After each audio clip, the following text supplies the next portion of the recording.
자, 사회주의 사상 보급과 민족 유일당 운동에 대해서 이야기해 봅시다. 우선 사회주의에 대해서 얘기해 볼 필요가 있겠지.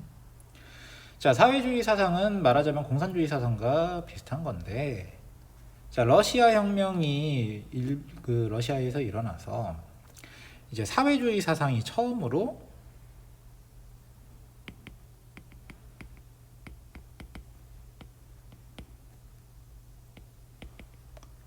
건설이 된 거야. 말하자면 사회주의 혁명이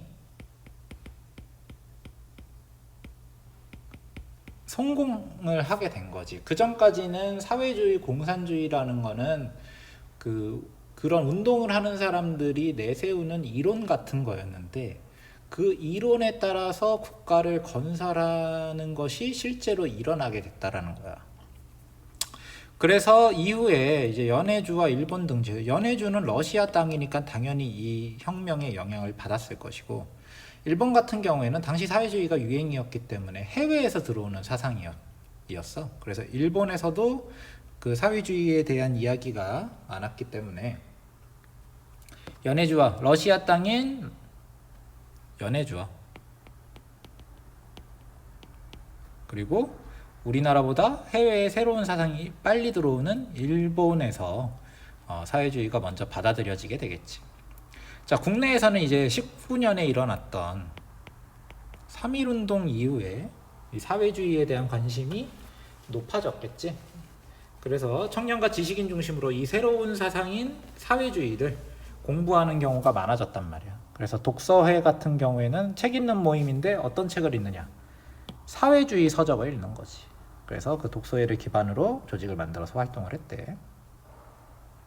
자, 그래서 사회주의 사상이 점점 퍼져 나가다가 결국 우리나라에도 공산당이 만들어지게 되는데, 조선 공산당이라는 것이 만들어진다. 자, 국내 사회주의자들이 국외 사회주의자들과 긴밀한 연관을 맺었습니다. 그러니까 사회주의는 한마디로 해외에서 들어온 사상이기 때문에, 특히 사회주의라는 건 이제 그 사회주의 본부가 또 따로 있거든. 코민테른이라고. 그러니까 연계가 계속 되는 거지. 그래서 이렇게 사회주의 사상이 들어온 걸로 끝나지 않고 조선 공산당이라는 조직까지 결성이 되니까 우리나라 민족운동은 민족주의와 사회주의 계열로 분화되게 되는 거야. 그래서 이 두 개의 특징이 서로 다르지. 민족주의 운동은 목표가 민족의 독립이야. 근데 사회주의 운동은 지주 자본가 계급을 타도하는 게 목표인데, 이게 독립과 연관이 되는 것은 일단 일본 제국주의는 몰아내야 된다라는 1차 목표가 있거든. 이게 1차 목표, 2차 목표. 그럼 우리나라의 독립과 일본 제국주의 타도라는 이 사회주의의 1차적 목표와 민족주의 운동의 목표는 같기 때문에 둘이 나중에는 민족유일당 운동을 벌여서 하나의 조직에서 활동을 하기도 하고, 그리고 사회주의 운동가들 중에서 독립운동가들이 등장하는 이유가 바로 이 일본 제국주의 타도를 위해서 사회주의 운동을 하는 사람도 있었고, 또 사회주의를 하려면 일본을 몰아내야 되니까 독립운동을 하는 사람도 있고, 대부분은 독립을 위해서 사회주의를 받아들였다. 그 사람 머릿속에 들어가 보지 않아서 확실하진 않겠지. 하지만 어쨌든 이 사회주의 운동이 독립운동과 굉장히 큰 연관이 있었다는 건 분명하다는 거야, 당시 상황에서. 그래서 어떤 운동을 벌였느냐? 민족주의 운동은 우리가 저번에 봤던 실력양성운동과 실력양성운동, 농촌계몽운동 이런 것들과 관련이 있는 거고, 사회주의 운동은 나중에 배우겠지만 청년 학생 농민 노동운동, 그러니까 대중운동, 대중을 동원해서 혁명을 해야 되잖아, 사회주의는. 그래서 대중운동을 많이 하고, 그리고 소작쟁이는 농민과 관련이 있고 노동쟁이는 노동자와 관련이 있지. 이런 농민과 노동자, 피지배 계층, 하층민들, 이들의 권리를 높여야 된다라고 얘기하는 게 사회주의 운동의 큰 움직임이기 때문에 사회주의 운동은 소작쟁이, 노동쟁이에 적극적으로 참여하게 되는 거지. 그래서 이렇게 비교할 수 있을 것 같고, 자, 민족유일당 운동은 뭐냐? 아까 얘기했듯이 우리나라 민족운동은 민족주의와 사회주의로 나뉘어졌어, 독립운동이. 이걸 근데 일본이 매우 막강하기 때문에 이렇게 따로따로 떨어져서 운동을 했다가는 죽도밥도 안 될 거 아니야. 그래서 하나로 합치자는 거지. 독립운동을 위해서는, 우리나라 독립을 위해서는 사회주의, 민족주의 이념이 다르지만 힘을 합쳐야 된다. 대표적인 게 신간회가 가장 대표적이고, 그치? 국내에 있는 독립운동가들이나 국외에 있는 운동가들이나 모두 이 민족유일당 운동이 당시 굉장히 해야 되는 과제였던 거죠. 그럼 시기가 언제냐? 민족유일당 운동이 한창 유행할 때는 20년대 중반에서 후반까지의 상황이라고 볼 수 있어.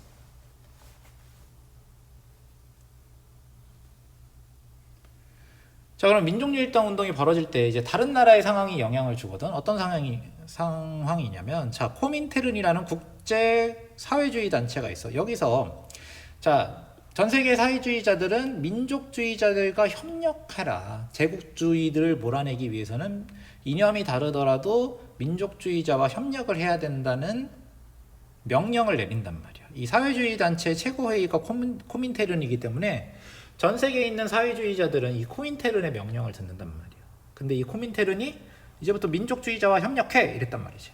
그 다음에 중국을 보면, 자, 민족주의를 표방하는 국민당과 공산당이 힘을 합쳐서 군벌을 몰아내는 1차 국공합작이 일어났단 말이지. 그러니까 지금 해외에서는 모두 공산주의자와 민족주의자가 힘을 합쳐서 뭔가를 하고 있단 말이야. 당연히 이러한 움직임에 우리나라 독립운동가들도 영향을 받을 수밖에 없지. 그래서 해외에 있는 독립운동단체도 베이징에서 활동하던 독립운동가들이 한국 독립유일당 북경 촉성회라는 걸 조직해서, 야, 우리 민족유일당 만들자, 사회주의 민족주의 가릴 것 없이 뭉치자, 이렇게 얘기를 하는 거고, 만주 지역에서는 우리가 저번에 배웠다시피 삼부 통합운동이 벌어져서 원래 참의부, 정의부, 식민부로 나뉘어져 있었던 이 만주 지역의 세력들이 하나로 합치려는 운동이 일어났지. 근데 하나로 합치지는 못하고 혁신의회와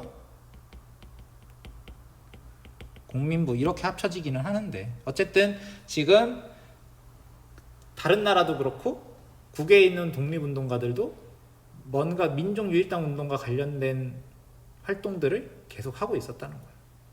언제? 1920년대 중반의 상황이었다는 거지.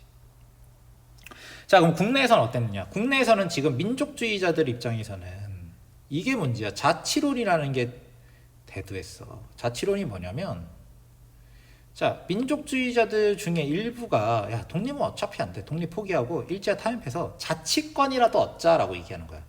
자치권을 얻을 것을 주장하는 것은 현실적인 거 아니야 라고 생각하겠지만, 자치를 주장한다는 건 곧 어떤 얘기냐면 독립을 포기한다는 거지. 그리고 또 하나, 일본에게 자치권을 달라고 요청을 하면 어떤 입장이 돼버리냐면, 일본이 이렇게 되묻는단 말이지.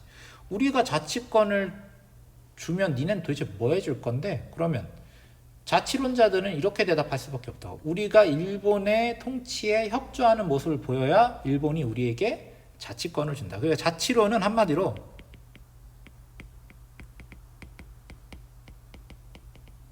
일제 통치에 협조해야 된다는 전제가 깔린단 말이야. 여기에 협조를 해야 일본이 우리한테 자치권을 주지. 자치권을 줘도 우리가 안 떨어져 나간다는 확신을 줘야 일본이 자치권을 줄 거 아니야. 그럼 한마디로 일본한테 고분고분해지자, 독립운동 같은 거 포기하자, 이런 주장이나 다름없기 때문에 자치론을 못 받아들이는 민족주의자들도 당연히 있을 수밖에 없지. 그래서 자치론을 찬성하는 사람들은 일제와 타협한다고 해서 타협적 민족주의자라고 부르고, 이들은 나중에 7.18로 전락하는 경우도 생기고, 자치론에 반대하는 사람들을 비타협적 민족주의자라고 부른단 말이야. 근데 민족주의자들 입장에서는 어때? 어쨌든 민족주의자들 중에 대표적인 인물들도 자치론을 주장하는 사람들이 생긴단 말이야. 근데 이들과 떨어져 버렸으니 민족주의자들의 세력이 약해지겠지. 그럼 독립운동을 진행하려면 약해진 민족주의자들 만으로는 독립운동을 진행하기가 힘드니까, 그래도 자치론자들보다는 이념은 다르지만 사회주의자들이 낫겠다, 이런 생각까지 가게 되는 거지. 그래서 비탈전 민족주의자들, 아까 자치론에 반대했던 사람들은 독립을 주장하면서 사회주의 세력과 손을 잡으려고 했고, 그러면 사회주의자들은 어떠냐? 아까 얘기했듯이 코민테른과 국공업작 같은 해외의 민족유일당 운동 사례에 영향을 받았고, 그리고 당시 일본이 치안유지법이라는 걸 만들어서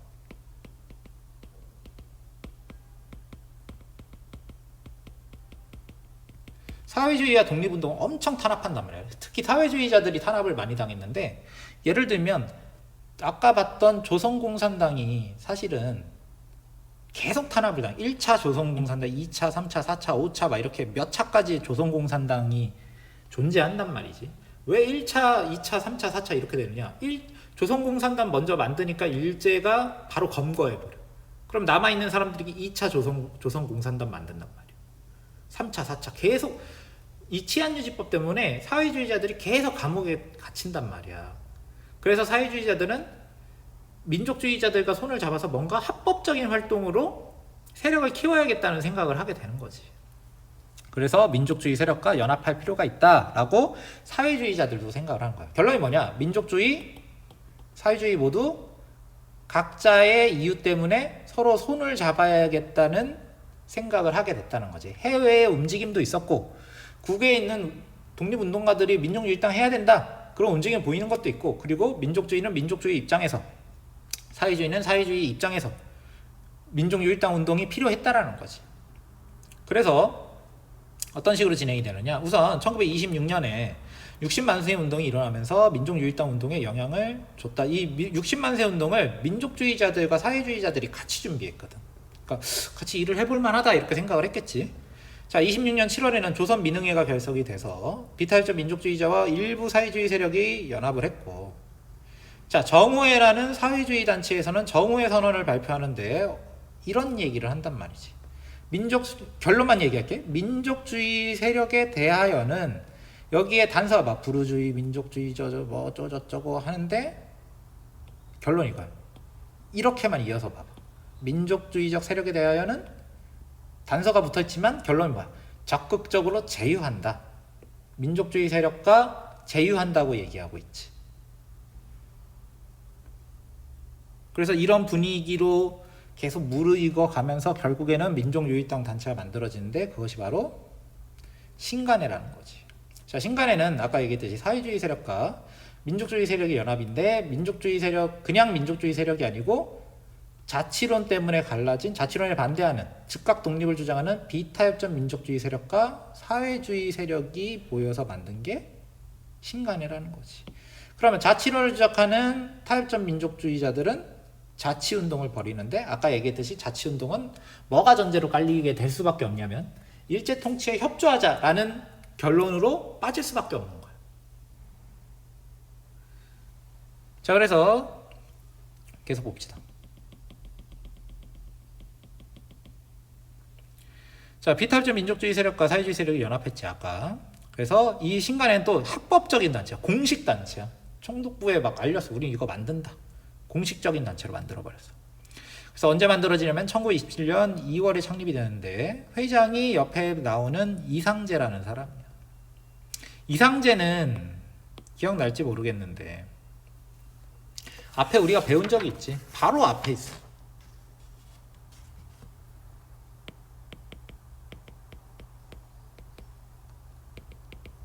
밀립대학 설립운동을 주도했던 사람이 바로 이상제란 말이야. 민족주의자란 말이지. 회장은 민족주의자고 부회장은 홍명이라는 사람인데, 이 사람은 나중에 북한에 가서 높은 지위까지 올라가고, 이 사람은 뭐겠어? 나중에 북한에서 활동을 하니까 사회주의자겠지. 그러니까 회장은 민족주의자, 부회장은 사회주의자, 사회주의자와 민족주의자가 손을 잡았다는 이야기야.